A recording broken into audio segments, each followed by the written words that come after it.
नमस्कार दोस्तों, अभी अभी बहुत बड़ी खबर निकलकर सामने आई है। एक चुनाव नतीजों में कांग्रेस ने बहुत बड़ी जीत हासिल की है। वहीं इस चुनाव नतीजों में भारतीय जनता पार्टी को बहुत बड़ा झटका लगा है। कांग्रेस ने इस चुनाव नतीजों में लगभग भारतीय जनता पार्टी को बुरी तरह से हराया है और आधा से ज्यादा सीटों पर कांग्रेस ने अपना कब्जा जमा लिया है। दोस्तों जानेंगे पूरी खबर विस्तार से। वहीं दूसरी तरफ आपको बता दें, उत्तर प्रदेश इलाहाबाद हाई कोर्ट ने योगी सरकार को बड़ा झटका दिया है। झटका देते हुए डॉक्टर कफील खान को तुरंत रिहा करने का आदेश दिया है। डॉक्टर कफील खान पर लगे इस एक्ट को भी रद्द कर दिया है। वहीं दूसरी तरफ आपको बता दें, बिहार और मध्य प्रदेश में होने वाले उपचुनाव से पहले ही ईवीएम का बड़ा मुद्दा उठा है। ईवीएम का बड़ा मुद्दा उठाते हुए कहा गया है कि 2024 आखिरी चुनाव होगा। जी हाँ दोस्तों, आपको बता दें, मध्य प्रदेश में उपचुनाव और बिहार में होने वाले विधानसभा चुनाव से पहले एक चुनाव में कांग्रेस की बहुत बड़ी जीत हुई है। कांग्रेस ने इस चुनाव में भारतीय जनता पार्टी को झटका देते हुए आधे से ज्यादा सीटों पर अपना कब्जा जमा लिया है। जी हाँ दोस्तों, आपको बता दें, कांग्रेस ने गुजरात में बड़ी कामयाबी हासिल की है। आप बता दें कि यहाँ पर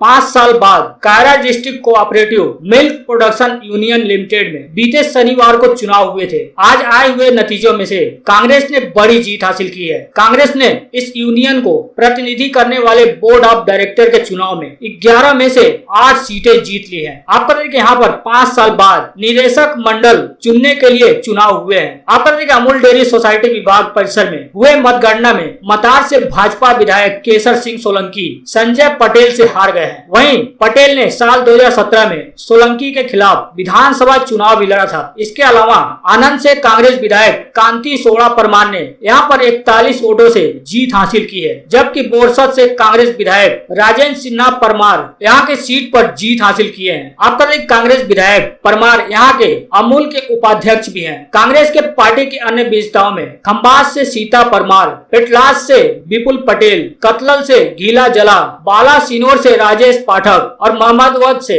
गौतम चौहान शामिल हैं। आपको बता दें कि आनंद ब्लॉक में कांग्रेस कांति सोड़ा को कुल 107 वोटों में से 41 वोट मिले, जिनमें से 3 वोट खारिज कर दिए गए थे। जबकि दूसरे नंबर पर भारतीय जनता पार्टी के विधायक गोविंद परमार को 37 वोट मिले थे। इसी तरह से भारत सोलंकी को 24 वोट मिले हैं। नटवर सिंह चौहान और शिव परमार को एक वोट मिला है। खंबात में सीता परमार को 98 में से 73 वोट मिले हैं। वहीं बोरसद में राजेंद्र सिंह परमार की जीत कांग्रेस के लिए काफी महत्वपूर्ण रही है, क्योंकि अनुभवी नेता ने बोरसद ब्लॉक में सभी 93 वोट हासिल किए हैं। वहीं पेटलाद में कांग्रेस नेता विपुल पटेल को 45 वोट मिले हैं। यहाँ भी मतार से भाजपा विधायक केसर सिंह सोलंकी को हार का सामना करना पड़ा है। वहीं बालासिनोर ब्लॉक में पूर्व कांग्रेस विधायक गौतम चौहान को 97 में से 50 वोट मिले हैं, जबकि अन्य लोगों को 26 और 21 वोट मिले हैं। वहीं इसी क्रम में कपड़गंज में शारदा बेन पटेल को 100 में से 52 वोट मिले हैं, जबकि नाडियाड में विपुल पटेल को 100 में से 58 वोट मिले हैं। इसी तरह से कांग्रेस ने अमूल डेयरी के नाम से मशहूर प्रतिनिधि करने वाले बोर्ड ऑफ डायरेक्टर के चुनाव में कुल 11 सीटों में से 8 सीटों पर जीत हासिल की है। वहीं भारतीय जनता पार्टी को इस चुनाव में बड़ा झटका लगा है। बढ़ते हैं अगली बड़ी खबर की तरफ। आपको बता दें, इलाहाबाद हाई कोर्ट ने डॉक्टर कफील खान को लेकर बड़ा फैसला सुनाया है। फैसला सुनाते हुए कफील खान को तत्काल रिहा करने का आदेश जारी किया है। साथ ही एनएसए भी रद्द कर दिया है। आप बता दें कि उत्तर प्रदेश के गोरखपुर बीआरडी मेडिकल कॉलेज में हुए ऑक्सीजन कांड में आरोपी डॉक्टर कफील खान को इलाहाबाद हाई कोर्ट ने बड़ी राहत दी है। उनके ऊपर योगी सरकार की ओर से लगाया गया एनएसए एक्ट हाई कोर्ट ने रद्द कर दिया है। इसके साथ ही हाई कोर्ट ने डॉक्टर कफील को तत्काल रिहा करने का भी आदेश जारी किया है। आप बता दें कि कफील खान के मामले में जल्द ही फैसला देने का आदेश पिछले दिनों सुप्रीम कोर्ट ने दिया था। इसी के बाद ही आज फैसला सुनाते हुए इलाहाबाद हाई कोर्ट ने डॉक्टर कफील खान को तुरंत रिहा करने का आदेश जारी किया है। आप बता दें कि अलीगढ़ मुस्लिम यूनिवर्सिटी यानी एएमयू में विवादित बयान देने के मामले में डॉक्टर कफील खान की मुंबई से गिरफ्तारी की गई थी। वह फिलहाल मथुरा जेल में है। इस मुकदमे में 10 फरवरी के बाद डॉक्टर कफील की रिहाई की तैयारी चल रही थी, लेकिन उनके खिलाफ एनएसए के तहत मुकदमा लिखा गया था। आप पता है कि सरकार ने सीए के विरोध में डॉक्टर कफील के भाषण को भड़काऊ माना था। कोर्ट ने कहा है कि डॉक्टर कफील खान का भाषण हिंसा या नफरत बढ़ाने वाला नहीं, बल्कि राष्ट्रीय अखंडता और नागरिकों के बीच एकता बढ़ाने वाला था। अब इस रिहाई के फैसले को लेकर डॉक्टर कफील खान के भाई ने इस फैसले को ऐतिहासिक बताया है। डॉक्टर कफील खान के भाई आदिल खान ने कहा है कि इलाहाबाद हाई कोर्ट ने डॉक्टर कफील खान के खिलाफ राष्ट्रीय सुरक्षा अधिनियम यानी एनएसए रद्द कर दिया है। मैं हाई कोर्ट के इस फैसले का स्वागत करता हूं और अदालत को धन्यवाद देता हूं। यह फैसला इतिहास में एक उदाहरण होगा। हालांकि अब डॉक्टर कफील खान को रिहा करने के लिए इलाहाबाद हाई कोर्ट ने सरकार को आदेश जारी किया है, यानी उत्तर प्रदेश योगी सरकार की पुलिस को आदेश जारी किया है कि कफील खान को तत्काल रिहा करे। अब माना जा रहा है कि उनकी जल्द से जल्द रिहाई हो सकती है। बढ़ते हैं अगली बड़ी खबर की तरफ। आप बता दें, मध्य प्रदेश उपचुनाव और बिहार चुनाव होने से पहले ही कांग्रेस के दिग्गज नेता दिग्विजय सिंह ने ईवीएम का मुद्दा उठाया है। आप बता दें, कांग्रेस के वरिष्ठ नेता दिग्विजय सिंह ने एक बार फिर ईवीएम मुद्दे को उठाया है। दिग्विजय सिंह ने एक वीडियो शेयर करते हुए भारतीय राजनीति को लेकर चिंता जाहिर की है। दिग्विजय सिंह ने अपने ट्विटर अकाउंट से वीडियो शेयर करते हुए लिखा है कि ईवीएम भारतीय लोकतंत्र को तबाह कर रहा है। टेक्नोलॉजी के माध्यम से संसदीय चुनाव में बड़े पैमाने पर धांधली की जा रही है। उन्होंने कहा है कि 2024 भारतीय राजनीति का अंतिम चुनाव होगा अगर हम बैलेट पेपर द्वारा चुनाव कराए जाने की प्रक्रिया पर दोबारा नहीं लौटे। आपको बताएं कि दिग्विजय सिंह ने कैरल कडवालर का एक वीडियो साझा किया है जिसमें वह बता रही हैं किस तरीके से फेसबुक के माध्यम से कैम्ब्रिज एनालिटिका चुनाव को प्रभावित करती है। उन्होंने अपने वीडियो के एक छोटे से अंश को ट्विटर पर साझा किया है। इस वीडियो को अब तक 60 लाख से अधिक बार देखा जा चुका है। इस वीडियो में वो चुनाव में टेक्नोलॉजी के माध्यम से किए जाने वाले हेर फेर पर भी बात कर रही है। आपको बताएं कि 2014 के लोकसभा चुनाव के बाद से ही ईवीएम का लगातार मुद्दा उठ रहा है। ईवीएम द्वारा चुनाव कराए जाने का कई राजनीतिक दल विरोध भी कर चुके हैं। अब इसी मुद्दे को लेकर कांग्रेस के दिग्गज नेता दिग्विजय सिंह ने एक बार फिर से इस मुद्दे को हवा दे दी है। हालांकि अब तक ईवीएम मुद्दे को जिसको दिग्विजय सिंह ने हवा दी है उस पर अब तक भारतीय जनता पार्टी का कोई प्रतिक्रिया सामने नहीं आया है। बढ़ते हैं अगली बड़ी खबर की तरफ। भारत चीन सीमा विवाद को लेकर और चीनी सैनिकों से झड़प को लेकर कांग्रेस ने एक बार फिर केंद्र की मोदी सरकार को घेरा है। घेरते हुए पूछा कि चीन को कब लाल आंखें दिखाएंगे। आपको पता है कि पैंगोंग झील के दक्षिणी हिस्से में 29-30 अगस्त की रात भारतीय सैनिकों ने चीनी सैनिकों के घुसपैठ को रोकने के दौरान हुई झड़प के मुद्दे को भारत की अस्मिता पर आक्रमण बताते हुए कांग्रेस ने केंद्र सरकार से देश को वास्तविकता बताने को कहा है। कांग्रेस ने प्रधानमंत्री नरेंद्र मोदी पर निशाना साधते हुए पूछा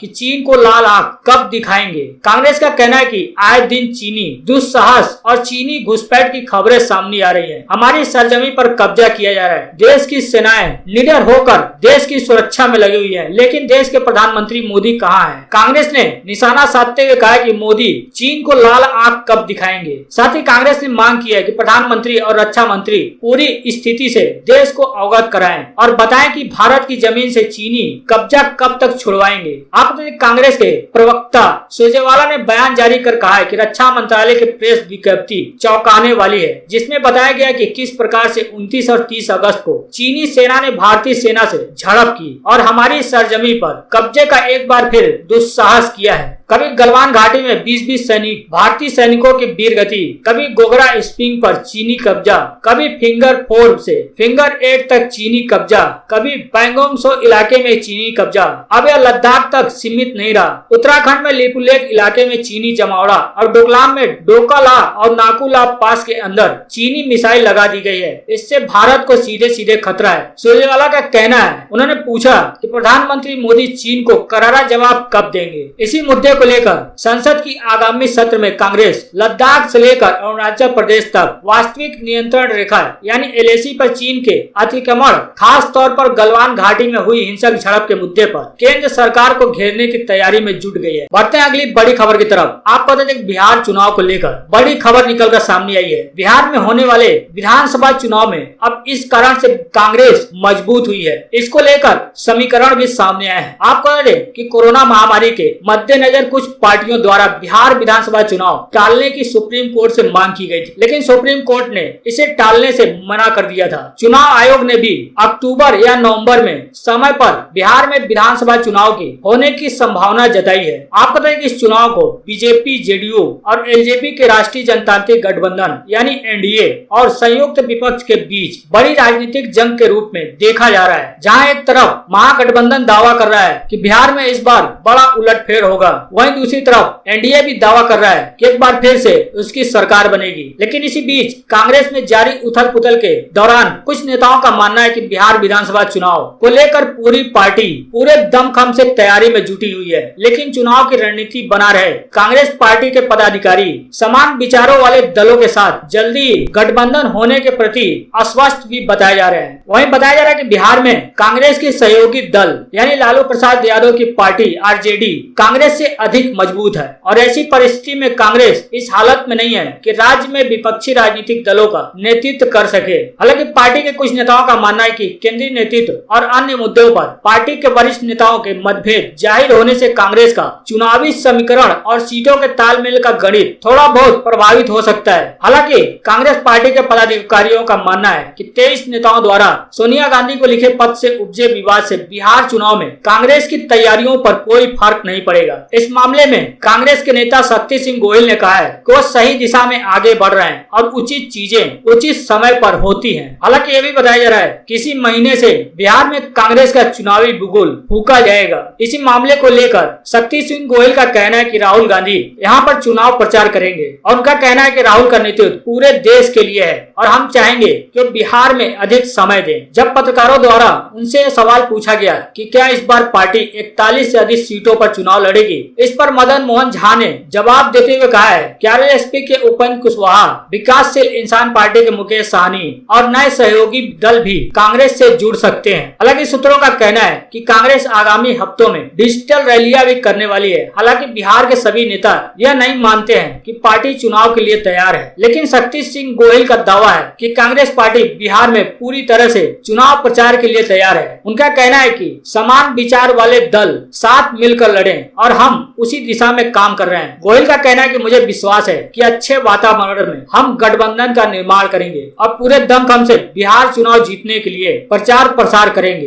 बढ़ते हैं अगली बड़ी खबर की तरफ। आपको कि गिरती जीडीपी को लेकर शत्रुघ्न सिन्हा ने बड़ा हमला बोला है। बोला दुआ है इसे भी एक टॉप गार्ड न कहा जाए। आपका कल शाम देश की अर्थव्यवस्था को लेकर बड़े ही चिंताजनक आंकड़े सामने आए हैं। वित्त वर्ष 2020-21 की पहली तिमाही में देश की जीडीपी में -23.9% की भारी भरकम गिरावट आई है। यह पिछले 40 सालों की सबसे बड़ी गिरावट बताई जा रही है और देश के सामने एक बहुत बड़ा आर्थिक संकट भी बताया जा रहा है। इस बात का स्पष्ट संकेत है कि ऐसे में तमाम तरह के सुर इस आंकड़े पर देखने को सामने आ रहे हैं और राजनेताओं से लेकर आम जनता तक इस पर अपनी प्रतिक्रियाएं दे रहे हैं। अब शत्रुघ्न सिन्हा ने भी जीडीपी के इस आंकड़े को लेकर अपनी चिंता जाहिर करते हुए केंद्र सरकार पर निशाना साधा है। शत्रुघ्न सिन्हा ने ट्वीट करते हुए लिखा है कि जिस तरह से हमने जीडीपी के -23% गिरने की दिल तोड़ने वाली खबर सुनी, दुर्भाग्यवश से यह 40 सालों में सबसे खराब गिरावट रही है। मुझे उम्मीद है और मैं दुआ भी करता हूँ कि इसे भी एक टॉप गार्ड यानी ईश्वर का कदम का जिम्मेदार न ठहराया जाए। दरअसल आपको बता दें कि एक टॉप गार्ड की बात शत्रुघ्न सिन्हा ने इसलिए की है क्योंकि हाल ही में पिछले हफ्ते जीएसटी काउंसिलिंग की बैठक के बाद भारत की वित्त मंत्री निर्मला सीतारमण ने कोरोना वायरस को ईश्वर का कृत्य यानी एक टॉप गार्ड बता डाला था। उनके मुताबिक कोरोना वायरस ईश्वर की देन है और इसकी वजह से जीएसटी कलेक्शन में बड़ी गिरावट आई। वित्त मंत्री के इस बयान के बाद वो विपक्ष के निशाने पे भी आ गई हैं। सोशल मीडिया पर भी इस बयान को लेकर उनकी खूब किरकिरी हुई। लोगों ने यहाँ तक कहा कि अगर सब कुछ भगवान की देन है तो सरकार की जरूरत ही क्या है। अब इसी को लेकर शत्रुघ्न सिन्हा ने भी वित्त मंत्री पर निशाना साधा है। बोला दुआ है इसे भी एक टॉप गार्ड न कहा जाए। बढ़ते हैं अगली बड़ी खबर की तरफ। आपको बता दें लेटर विवाद के बाद कांग्रेस में घमासान मचा हुआ है। इसको लेकर गुलाम नबी आजाद को पार्टी से आजाद करने की मांग उठी है। आपको बता दें कांग्रेस में पिछले काफी समय से चला आ रहा सियासी घमासान थमने का नाम नहीं ले रहा है। कांग्रेस के 23 नेताओं की ओर से पार्टी अध्यक्ष सोनिया गांधी को लिखे पत्र में जो मांग की गई थी उसको लेकर काफी विवाद हुआ था। अब इसी पत्र को लेकर पार्टी नेता दो गुटों में बंट चुके हैं। खबर है कि उत्तर प्रदेश कांग्रेस के नेता और पूर्व विधानसभा परिषद सदस्य नसीब पठान ने पार्टी नेता गुलाम नबी आजाद को कांग्रेस से बाहर करने की मांग कर डाली है। उन्होंने कहा कि पार्टी ने आजाद को बहुत कुछ दिया है लेकिन हाल में उनका रवैया पार्टी के खिलाफ जिस तरह का है वह अच्छे संकेत नहीं देता है। नसीब पठान का कहना है कि कांग्रेस कार्य समिति की बैठक में सब कुछ ठीक हो गया था और सोनिया गांधी ने भी इस पूरे विवाद को खत्म करने की बात कर दी थी। उसके बाद भी गुलाम नबी आजाद ने मीडिया से बात कर पार्टी के खिलाफ बयान दिया। उनका कहना है कि गुलाम नबी आजाद ने जिस तरह से पार्टी का अनुशासन तोड़ा है उसके बाद उन्हें पार्टी से आजाद कर देना चाहिए। पठान का कहना है कि शायद गुलाम नबी आजाद ये भूल गए कि उन्हें सोनिया गांधी ने जम्मू कश्मीर का मुख्यमंत्री पहले बना दिया था, बाद में यह उपचुनाव जीते थे। कांग्रेस ने उन्हें इतना कुछ दिया लेकिन आजाद ने पार्टी के साथ वफादारी नहीं की। दरअसल आपको बता दें कि गुलाम नबी आजाद ने कहा था कि हमारा इरादा कांग्रेस को सक्रिय और मजबूत बनाने का है। आजाद ने कहा था कि पिछले कई दशकों से पार्टी के अंदर निर्वाचित निकाय नहीं है। उनका कहना था कि कोशिश 15 साल पहले ही कर लेनी चाहिए थी। हमारी पार्टी लगातार चुनाव हार रही है, हमें अगर सत्ता में वापसी करनी है तो हमें आंतरिक चुनाव कराकर अपनी पार्टी को मजबूत करना होगा। आजाद का कहना था कि अगर पार्टी के नेताओं की ओर से लिखा गया पत्र सार्वजनिक हो गया तो इसमें परेशानी की क्या बात है। पार्टी को मजबूत बनाने और चुनाव कराने के लिए कोई स्टेट सीक्रेट नहीं है। हालांकि कांग्रेस में इन 23 नेताओं के पत्र लिखने के बाद कांग्रेस 2 गुटों में बढ़ती हुई नजर आ रही है।